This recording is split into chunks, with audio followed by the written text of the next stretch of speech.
Imaginez un monde où la science-fiction devient réalité. L'antimatière, cette substance mystérieuse qui fascine tant les scientifiques, n'est plus une simple théorie. Mais savez-vous qu'on peut réellement en créer sur Terre ? Dans les plus grands laboratoires du monde, des chercheurs réussissent à produire des particules d'antimatière. Comment ? Grâce à des accélérateurs de particules ultra sophistiqués, comme le Large Hadron Collider du CERN.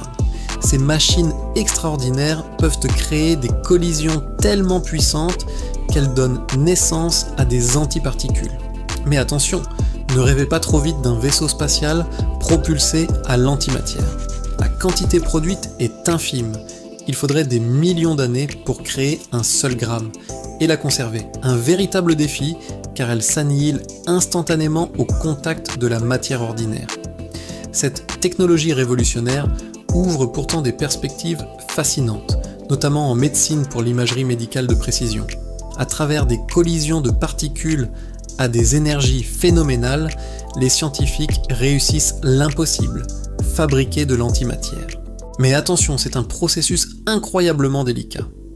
Ces particules mystérieuses, comme les antiprotons et les positrons, doivent être maintenues en lévitation par des champs magnétiques ultra puissants. Pourquoi ? Car au moindre contact avec la matière ordinaire, c'est l'anéantissement instantané.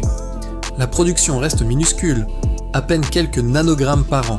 C'est comme essayer de capturer des grains de poussière invisibles, mais des grains de poussière qui pourraient révolutionner notre compréhension de l'univers.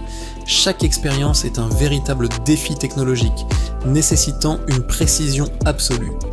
C'est fascinant de voir jusqu'où la science peut aller pour percer les secrets de l'infiniment petit. Mais comment fait-on pour capturer quelque chose qui s'autodétruit au moindre contact ? La solution est fascinante.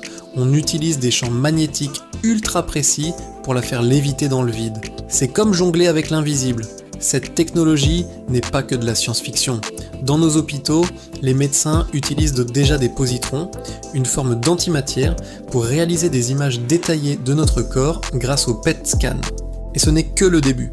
Les scientifiques rêvent d'utiliser l'antimatière comme source d'énergie. L'énergie libérée lors de son contact avec la matière est phénoménale.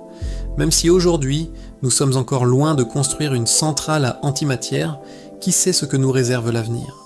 Aujourd'hui, nous pouvons en fabriquer dans nos laboratoires, mais c'est un véritable défi technologique.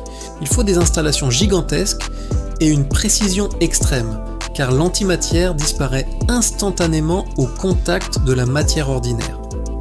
Pourquoi tant d'efforts ? Parce que l'antimatière est une clé pour comprendre l'une des plus grandes énigmes de l'univers. Pourquoi sommes-nous faits de matière plutôt que d'antimatière ? Cette question nous ramène aux premiers instants du Big Bang.